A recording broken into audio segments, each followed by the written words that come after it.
अगर आप कक्षा 10 में पढ़ते हैं तो ये क्वेश्चन आपके लिए है और ये बार बार पूछा जाता है। इस तरह का सवाल बार बार एग्जाम में आता है। तो मैं आपसे यही कहना चाहता हूँ कि आप लोग जो बोर्ड पर दिया हुआ है क्वेश्चन को हल कर सकते हैं तो अच्छी बात है, नहीं करिएगा तो हम कर दिखाते हैं।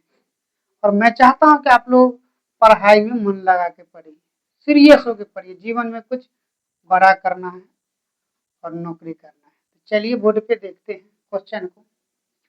क्वेश्चन कर रहा है 141/120 का दशमलव प्रसार दशमलव के कितने स्थानों के बाद शांत होगा।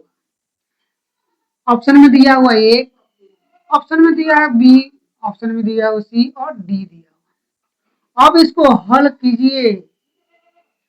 अगर हम बात करें तो 141 दिया हुआ है, 141 बटा हम 120 लिखते हैं तो 120 के गुणनखंड करके देख सकते हैं। 120 के हम गुणनखंड करेंगे, 2 से लगाएंगे तो 7 आ जाएगा, 2 से लगाएंगे तो ये 30 आ जाएगा। अब यहाँ पर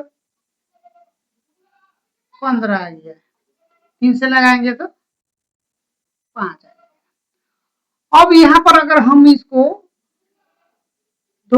1 2 3 है तो 2 के पावर 3 गुने 3 गुने 5। आप यहाँ पर देख सकते हैं सबसे बड़ा घातांक किसका है तो 2 का है। तो 2 के पावर घातांक कितना बड़ा है, लेकिन कितना है तो 3, इसीलिए ये 3 आंसर हो जाएगा।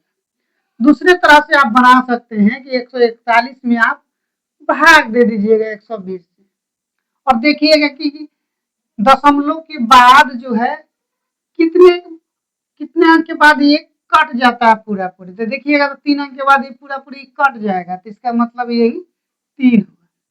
समझ में आ रहा है आपको। दूसरा क्वेश्चन में देखिए, निम्नलिखित में किसका है ना, निम्नलिखित में किसका दशमलव प्रसार अशांत है।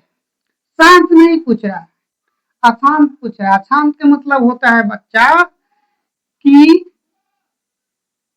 2 और 5, जो 2 और 5 ये जितना जो दिया हुआ हर जो दिया हुआ, ये अंश हुआ, ये हर हुआ, ये अंश हुआ, ये हर हुआ, ये अंश हुआ, ये हर हुआ, ये अंश हुआ, ये हर हुआ, ये नोमिनेटर है, डिनोमिनेटर है। अब इसको आप जब भाग दीजिएगा, इसका गुणनखंड तोड़िएगा, अब गुणनखंड तोड़ने के बाद 2 और 5 आ रहा है तो समझ जाइए कि वो शांत है। तो आप ध्यान दीजिए ये 400 है, अगर 400 में गुणनखंड कीजिएगा तो ध्यान दीजिएगा 2 से लगाइएगा तो 200 आ जाएगा, 200 में 2 फिर लगाइएगा तो 100 आ जाएगा, 100 में 2 से लगाइएगा तो ये 50 आ जाएगा, और 2 से लगाइएगा तो 25 आ जाएगा, 5 से लगाइएगा तो 5 आ जाएगा। तो यहाँ पर 2 आ रहा है ना, 5 आ रहा था, 2 और 5 आ रहा है तो इसका मतलब है कि ये नहीं होगा, ये कट गया, ये नहीं है, ये अशांत नहीं, ये शांत है, ये अशांत नहीं है। ये तो 25 है तो इसको भी हम दिमाग लगाएंगे कि 250 काटेंगे तो 2 और 5 ही आएगा, अभाज्य संख्या से नहीं कटेगा। इसका भी देखिए 625 को भी आप अगर इसको भाग दीजिएगा तो ये 5 से ही लगेगा, 2 से नहीं लगेगा, 5 से लग जाएगा, कट जाएगा 5 से, तो ये भी शांत है, ये भी शांत है, ये भी शांत है। लेकिन ये अशांत इसीलिए है कि अगर 462 में अगर आप 2 से लगाइएगा तो 2 आ जाएगा, 3 आ जाएगा, 1 आ जाएगा। आप सोच कर देखिए, ये 5 से कभी लगेगा नहीं लगेगा, 2 से कभी लगेगा नहीं। तो हम यही अपनी जगह पर दिमाग लगाने ना है, ये 3 से लगेगा, इसका मतलब ये ही होगा अशांत। क्या होगा? अशांत। तो यही आंसर है। और आपसे यही कहूंगा कि अगर ये वीडियो आपको अच्छा लगा तो लाइक और कमेंट कीजिए। इसी तरह का वीडियो देखने के लिए मेरे चैनल को सब्सक्राइब कीजिए। भारतीय ग्लोबल स्टडीज। जय हिंद, जय भारत।